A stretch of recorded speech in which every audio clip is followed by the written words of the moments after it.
Mesdames et messieurs, bonsoir et merci de nous suivre sur la télévision de la famille. Au menu de cette édition, la 5e conférence des chefs d'État du G5 Sahel et puis ces 181 parcelles qui seront retirées des mains de leurs propriétaires sur le site de la ZACA. L'annonce a été faite ce matin par le ministère en charge de l'Habitat au cours d'une conférence de presse. Encore une fois, bonsoir. Eh bien, comme annoncé en titre, la 5e conférence des chefs d'État du G5 Sahel a ouvert ses portes ce 5 février 2019 à Ouagadougou.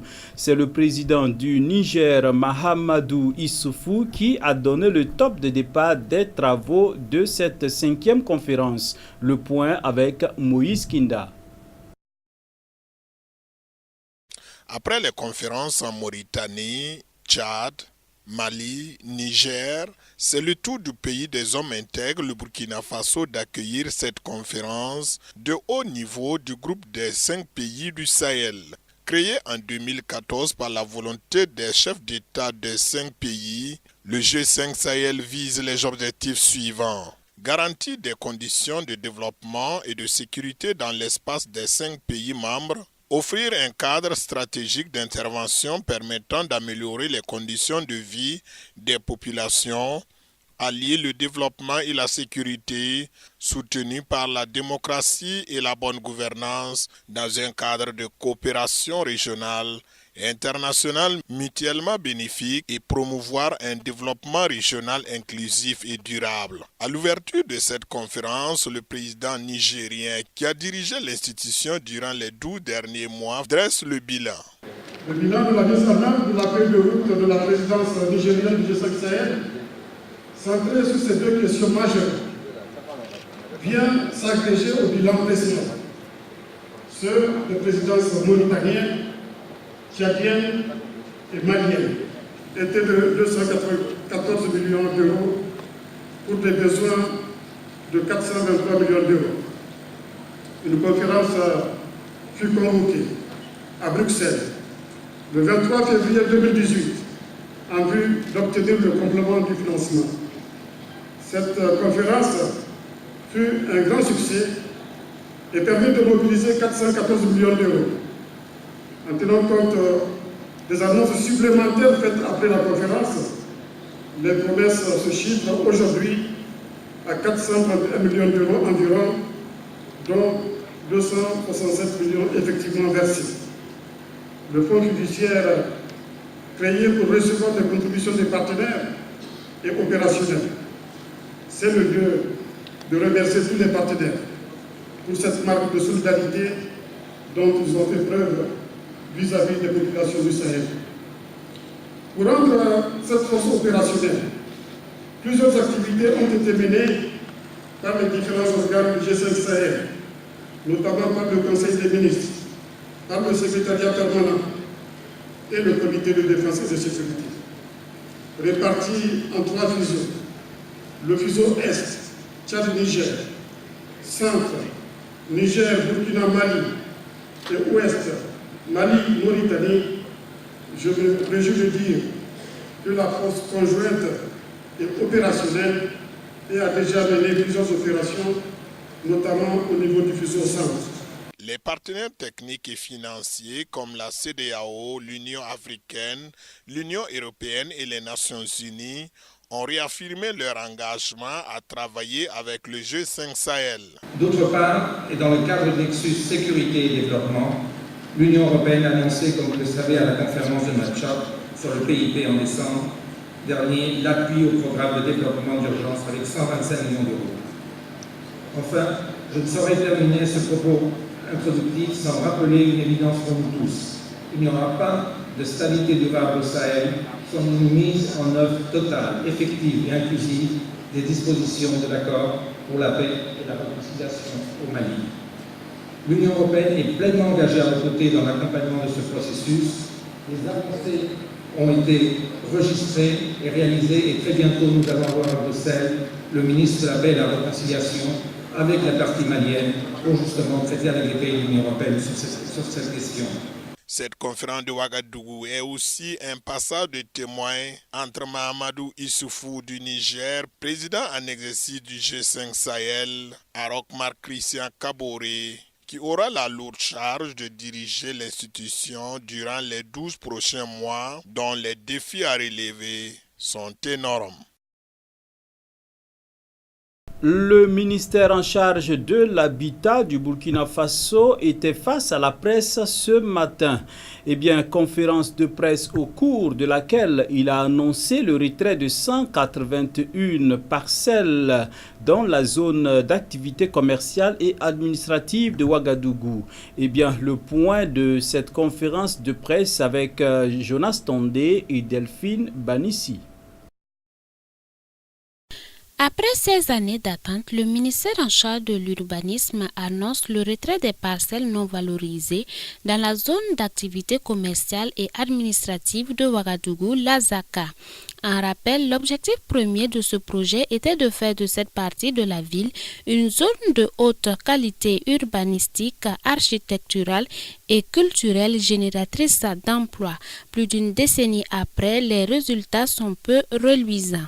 Nous avons fait le point de la situation peu reluisante de la zone d'activité commerciale et administrative ZACA et nous avons mis en place un comité pour regarder ce qui se passe, pour faire le point de la situation de toutes les parcelles individuelles bien sûr. Et c'est à la suite de cette situation que nous vous avions convié à la présente conférence de presse pour vous dire que, en substance, 181 parcelles vont être retirées parce que ces parcelles ne sont pas mises en valeur, parce que ces parcelles ne sont pas mises en valeur et ne sont pas soldées, et que la procédure de notification va s'engager et éventuellement qui va aboutir à un retrait effectif de ces parcelles. Ce retrait va suivre un processus judiciaire et c'est par voie d'huissier que nous allons envoyer les notifications. Ça veut dire que nous prenons toutes les mesures pour que la procédure puisse être respectée parce que nous savons que au bout, il peut y avoir des attributaires qui peuvent nous attaquer en justice pour les cas de retrait.